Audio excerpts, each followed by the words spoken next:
É uma semana de grandes duelos pro Atlético, do jeito que o jogador gosta, todo mundo que tá no futebol gosta, né? De grandes partidas. Esse duelo contra o Palmeiras, que se tornou aí um rival do Atlético recente, disputando grandes competições, né? O Galo tá com o Palmeiras engasgado da Libertadores deste ano, principalmente, né? Sob o comando do Filipão, o time foi eliminado pelo Abel Ferreira no Palmeiras. E agora é Campeonato Brasileiro, um confronto direto. Palmeiras hoje tá em quarto lugar, o Galo tá tentando chegar, né? Na turma, no pelotão de elite. E, Léo, o Atlético pode até entrar no G6 nesta rodada. A chance na rodada anterior era muito grande, né? Porque vários concorrentes tropeçaram, entre eles o Palmeiras. Mas aí o Galo foi e perdeu pro Coritiba, em casa. Agora vai ter que recuperar terreno nessa semana. Vai ter que buscar pontos em São Paulo e, lógico, ganhar o Clássico, que é o objetivo. Não pode desperdiçar essa chance no primeiro Clássico na Arena. O Atlético, lógico, quer levar melhor sobre o seu principal rival, que é o Cruzeiro. Para esse jogo, Léo, de quarta-feira, foi manchete aí, o Galo esperando o Arana. E também o Filipão espera o Arana e já está projetando mudanças no setor defensivo. Porque o Mariano, ele teve uma pequena lesão, mas é uma lesão muscular. E segue em tratamento. O Mariano não dá para contar com ele nesses jogos. Aí o Saravia vai ter oportunidades de mostrar serviço ali. Eu me lembro que o Saravia entrou no jogo contra o Flamengo, foi muito bem, né? Naquele jogo no Independência, a gente elogiava muito o Saravia naquela partida. Depois não conseguiu ter mais uma sequência boa com o Filipão. Mas o Saravia então vai ter a chance dele. O Batalha, hoje até foi a campo, mas está alternando trabalhos, né? De corridas no gramado e de trabalhos de fortalecimento. Ele ainda sente um incômodo no joelho.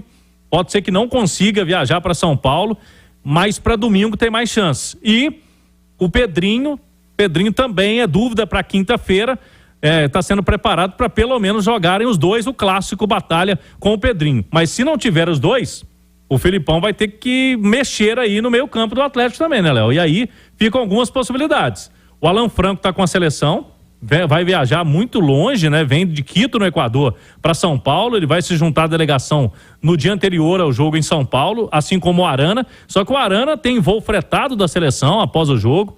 Vai chegar já na madrugada, na manhã de quarta, ele já está em São Paulo. O jogo é na quinta-feira, 7 da noite. Então o Arana, ainda não sendo titular lá desse jogo amanhã, a chance dele jogar é muito grande, né?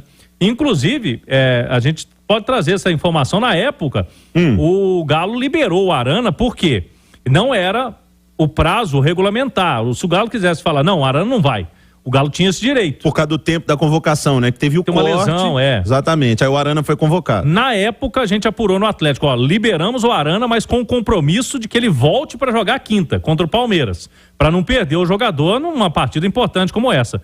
E agora o Arana sendo reserva, fica bem melhor pro Galo, né, Léo? Porque se ele jogar 90 minutos na terça-feira, jogar mais 90 minutos na quinta, com uma viagem no meio, e depois 90 minutos domingo, 3 jogos numa semana, ficaria muito puxado pro Arana. E o jogo de terça, né, o jogo do Brasil amanhã é nada mais nada menos contra o Uruguai em Montevidéu. Sim. Não é jogar contra a Venezuela em casa. É um jogo difícil, um jogo de muita pegada. Agora, sobre o Alan Franco, eu acho que vai depender muito, Cláudio, se ele for utilizado no jogo lá do Equador. Se ele não for utilizado, aí acho que ele pode até ter chance de aparecer no time. É bom lembrar que o Filipão preferiu ele ao Edenilson na última partida, né? Foi. Semana de clássicos, assim como o Cruzeiro. Primeiro o Palmeiras, depois o Super Clássico. Ale Oliveira, você tá com expectativa de um Galo um pouco diferente para se aproveitar do momento ruim do Palmeiras? Ou não? Você está esperando o Galo do Filipão jogando atrás contra o Palmeiras lá em São Paulo para empatar e achando bom? Obrigado por já me dar a resposta, porque daí você até me põe, vou passar um percentual do meu salário para você. Obrigado. É exatamente isso, o modo Felipão, o mesmo jeito, mesma coisa. Aliás, eu tenho expectativa de um jogo ruim na quinta-feira, não tenho expectativa de um grande jogo, não. Eu também acho que se tratando do momento do Palmeiras. E o Galo que joga um futebol mediano, na minha opinião, com o Filipão, tem individualidades para decidir, assim como tem o Palmeiras. Nessas individualidades, Simões, Palmeiras tinha como uma virtude à frente do Atlético o coletivo, né? Sempre, porque o trabalho do Abel é muito bom há muito tempo. Só que a coisa meio que deu uma desandada lá. Você vê os dois chegando numa equivalência para esse jogo, pau a pau, se tivesse que colocar um favorito ou não? Olha, Léo, o fato do Palmeiras jogar em casa interfere pouco na história desse confronto, né? Porque na era Abel, na era Abel Ferreira, ele não venceu o Atlético lá. Ele tem 2 vitórias sobre o Atlético, as 2 aqui no Mineirão, uma esse ano e outra no ano passado.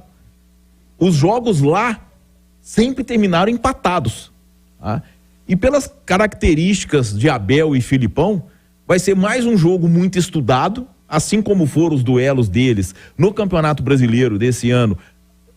Ainda era o Cudê comandando o Atlético, né? Que o Pavão fez aquele golaço lá que toma a bola do Gustavo Gomes. Mas na Copa Libertadores, eu acho que não vai fugir muito daquilo. Jogos muito estudados, com muita marcação e tentando aproveitar uma falha do adversário. Tanto que no jogo da Libertadores, o Atlético teve uma chance de gol muito mais clara lá do que aqui. Foi aquela do Paulinho. Então, eu acho que isso, mas é muito difícil deixar de acreditar em mais um jogo com a cara de todos os outros que o Atlético e o Palmeiras fizeram ultimamente. Ô Romano, o Filipão tem uma dúvida aí no meio campo, porque na lateral direita deve jogar o Savarino, né, já que não vai ter o Mariano. Savarino, o Saravia. É porque eu vi uma notícia hoje que o Atlético inclusive tá negando, não quer volta do Savarino, mas tem um monte de time brasileiro querendo o Savarino. O Saravia vai na direita. E no meio campo, Romano? Franco, Edenilson, Johan, o que o Emerson Romano faria? Eu colocaria o Edenilson. O Edenilson foi muito bem contra o Internacional. E depois ele acabou não tendo a chance, até porque eu acho que a característica do Edenilson encaixa mais com o Otávio no meio campo, na ausência do Batalha. Batalha e Alan Franco, por exemplo, funcionam bem. Alan Franco e Otávio já não funcionaram bem. Eu colocaria o Edenilson por ali. Eu acho que essa resposta, Ale, veio no próprio jogo, né? Contra o Coritiba, porque no intervalo ele já tirou o Alan Franco para colocar o Zaratio. Você não tem muita esperança de um jogo bonito, mas você tem esperança do Zaratio jogar contra o Palmeiras? Tenho alguma esperança. Mas não como segundo volante, né? Não, como terceiro homem. Pra mim, o Zaratio tem que jogar nesse time. O Zaratio tem que jogar. O Zaratio, pra mim, tá na mesma prateleira. No lugar do Pedrinho ali. Pode ser do Pedrinho, pode ser, pra mim, até do Pavon. Mas ele tá na mesma prateleira que Arana, que Hulk, sabe? Que os caras que são diferentes. Eu acho que ele tem que ser titular. Não tem muita explicação pra mim, principalmente depois da ausência do Pedrinho, ele não formar entre os 11. Agora, na volância, o Edenilson, ele larga atrás com o Filipão, porque ele gosta de pisar na área, muitas vezes trabalhou como terceiro, homem de meio campo e tal, e o Filipão não gosta muito disso, ele quer 2 volantão, 2 caras segurando. Não é só ele, não. Tem muita gente aqui nessa mesa que eu não vou citar o nome de... Não, mas vocês estão equivocados. Tem uma pessoa nessa mesa que não gosta de 2 volantes, não gosta de 3. 4, até se bobear é 4. Mas enfim, acho que no meu time jogaria o Edenilson, no do Filipão, acho que o Alan Franco tem mais possibilidades.